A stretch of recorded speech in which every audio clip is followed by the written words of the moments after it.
C'est Voice, le podcast de Sylvie Collet. Bonjour, je suis ravie de vous retrouver pour faire un nouveau Voice avec un expert de la voix.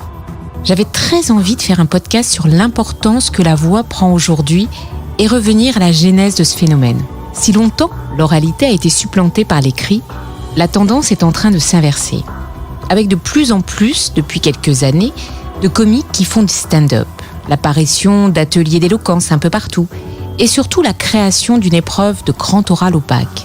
Cela montre enfin que l'oral retrouve ses lettres de noblesse. Alors, pourquoi ce phénomène ? Qu'est-ce qui pousse à cette évolution d'un point de vue sociologique ?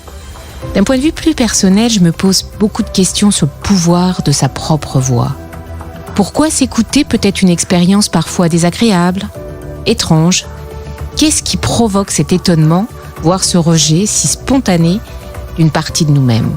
Aujourd'hui, j'accueille Virginie Servaes, révélatrice de voix, qui vient d'écrire un livre « Trouver sa voix et faire son chemin » aux éditions Erol.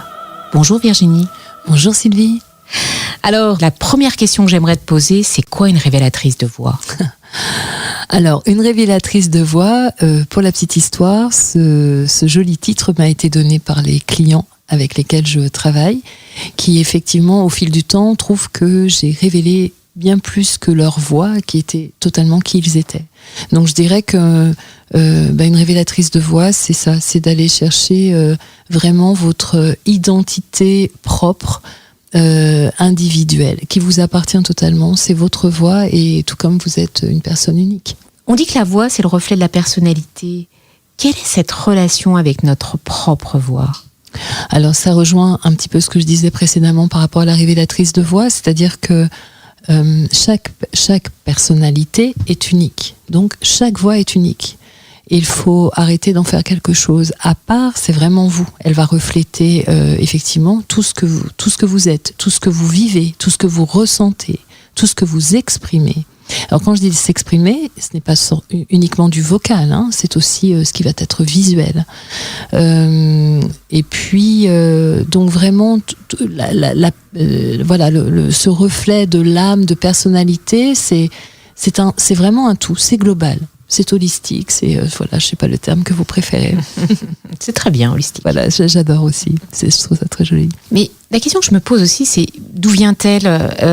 Est-ce que c'est la génétique ? Est-ce que c'est notre histoire, notre éducation ? C'est un tout. C'est totalement global. Je dirais, c'est pourquoi le travail ne peut se faire, en tout cas pour moi, que de façon holistique. C'est vraiment global, c'est votre globalité. Je peux pas dire votre voix, c'est pour ça que comment bien l'exprimer des fois, ce n'est pas quelque chose à part, c'est vous. Par exemple, je vois dans tous les cas de personnes que j'accompagne, certes il va y avoir des demandes très précises, je viens et je voudrais vraiment être, à chaque prise de parole, je veux convaincre, je veux être puissant, etc. Très bien. Déjà, moi je trouve que c'est toujours, vous allez me dire c'est paradoxal, mais je trouve toujours étonnant que l'on vienne me voir pour mieux communiquer. On a perdu ça au fil des années, du temps et des siècles, ça c'est dommage. Mais en même temps, effectivement, pour travailler sur cette puissance, moi il faut falloir que je rencontre aussi votre histoire. Parce que la puissance pour cette personne ne sera peut-être pas la même que la mienne. Donc effectivement, il va y avoir de l'organique qui va jouer, du physique, du physiologique, parce qu'on n'est pas tous conçus de la même façon. Notre caisse de résonance n'est pas la même, etc. Donc, c'est un tout. Je ne saurais pas vous dire autrement, Sylvie. Puis il y a la petite fille aussi, au fond de soi, à qui on n'a pas donné la parole. Ça, pour beaucoup de dames, c'est vrai qu'il y a ça. C'était l'interdit. La femme ne s'exprime pas, ou en tout cas pas de la même façon. C'est vrai.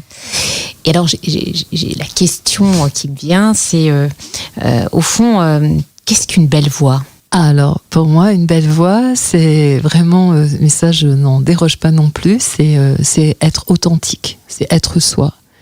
Une belle voix, ça ne veut rien dire pour moi en soi. C'est comme dire, mais qu'est-ce qu'une belle femme, un bel homme, une belle personne ? C'est justement cette diversité qui va me plaire aussi dans la voix, tout comme les diversités physiques que l'on puisse rencontrer. Et du coup, pour moi, oui, une belle voix, c'est être soi. Et authentique. Donc ça veut dire être soi. Bien souvent, on entend par là, nous ne sommes pas tous des bouddhas, c'est pas le but. Mais c'est justement s'accepter soi dans tous ses états. Donc d'ailleurs, je parle souvent de la voix dans tous ses états. Mais c'est ça. Pour moi, une voix authentique, c'est vraiment ça. Et une belle voix, c'est donc une voix authentique d'ailleurs, du coup, voilà. Et du coup, pourquoi on a une attirance plus particulière vers les voix un peu graves, un peu posées, plutôt que vers les voix un peu hautes ? Alors déjà, je me permets d'expliquer. Physiologiquement, le grave, c'est vraiment, c'est fondateur d'une voix. C'est vraiment l'exemple que j'aime bien donner, c'est comme les fondations d'une maison. Les graves, c'est ça. On a tous des graves et des aigus dans une voix de toute façon. Hein. Et après, à plus ou moins grand équilibre, voilà, le dosage est différent. Bien évidemment, chez les femmes, nous sommes au départ plus dotés d'aigus que de graves. Et puis, chez les hommes, plus de graves que d'aigus. Et il arrive que parfois, les tendances s'inversent.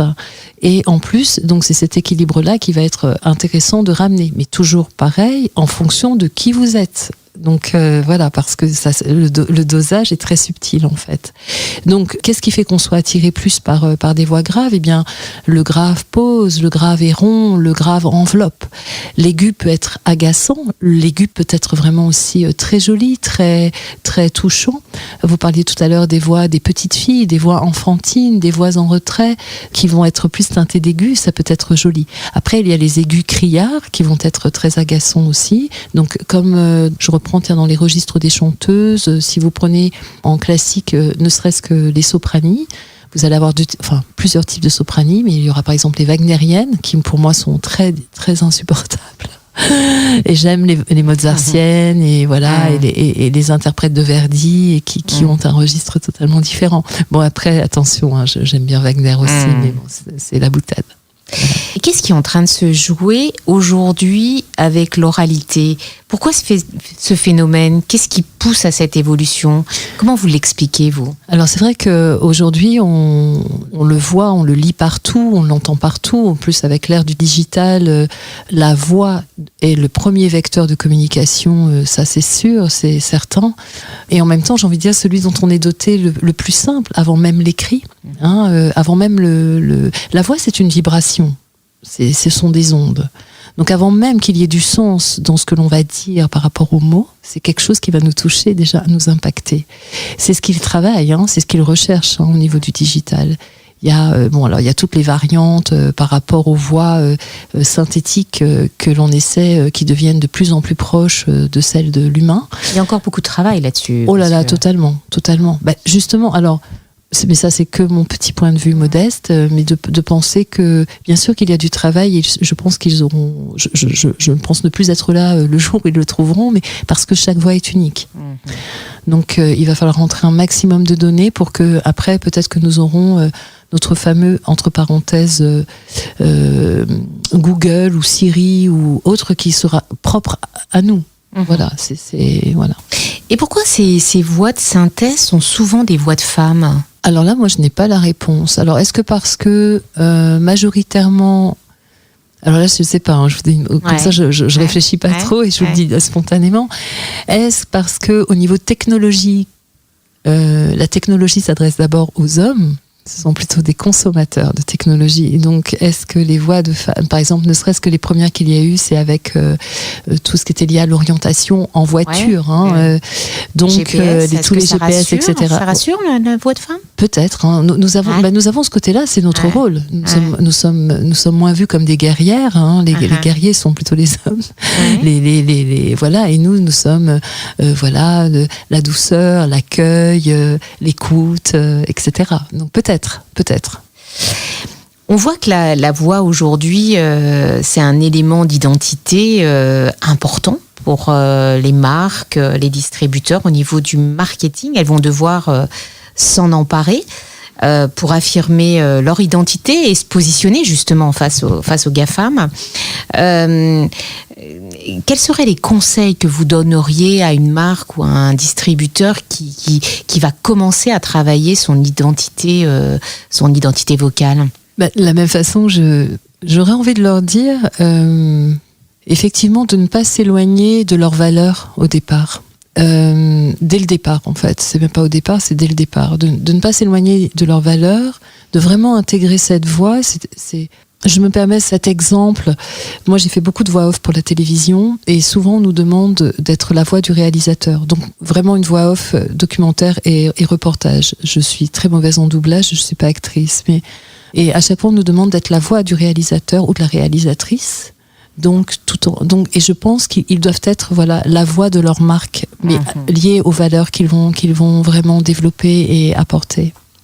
Non mais c'est très clair. Moi je pense que effectivement quand on est un client et qu'on rentre en contact avec une enceinte ou avec effectivement tout ce qui est digital, la voix elle doit être constitutive à l'identité de la marque. Au même titre que quand on regarde une marque, on voit un logo, un slogan, et ben il va falloir créer une identité sonore, un ton, une histoire qui va retransmettre ses valeurs, ce que vous dites très bien, son histoire et sa culture et son positionnement. Totalement, puisque cela doit nous séduire. Une marque nous séduit. Donc de la même façon, la voix de la marque doit séduire. Et puis elle va devoir se positionner face à son client et son échange avec son client. Il va falloir qu'elle prenne en considération un certain nombre d'éléments pour se différencier et affirmer finalement son identité. Totalement. Virginie, si vous deviez donner en 3 mots un conseil pour les marques, qu'est-ce que vous diriez ? Alors j'aimerais leur dire surtout humaniser la voix que vous souhaitez vraiment mettre en avant, qui transmette qui vous êtes. Ne cherchez pas la concurrence, c'est un clin d'œil, bien évidemment, mais avant tout, c'est, allez, tiens, je dois représenter cette marque, et si je suis juste la personne qui doit consommer, mais qu'est-ce que j'aimerais qu'elle me dise ? Quelle voix j'aimerais entendre ? Merci beaucoup Virginie pour ces précieux conseils, et si vous souhaitez aller plus loin, n'hésitez pas à me contacter pour travailler effectivement ce que serait votre charte vocale de demain. Je suis Sylvie Collet et on se retrouve très prochainement pour un nouvel épisode de The Voice.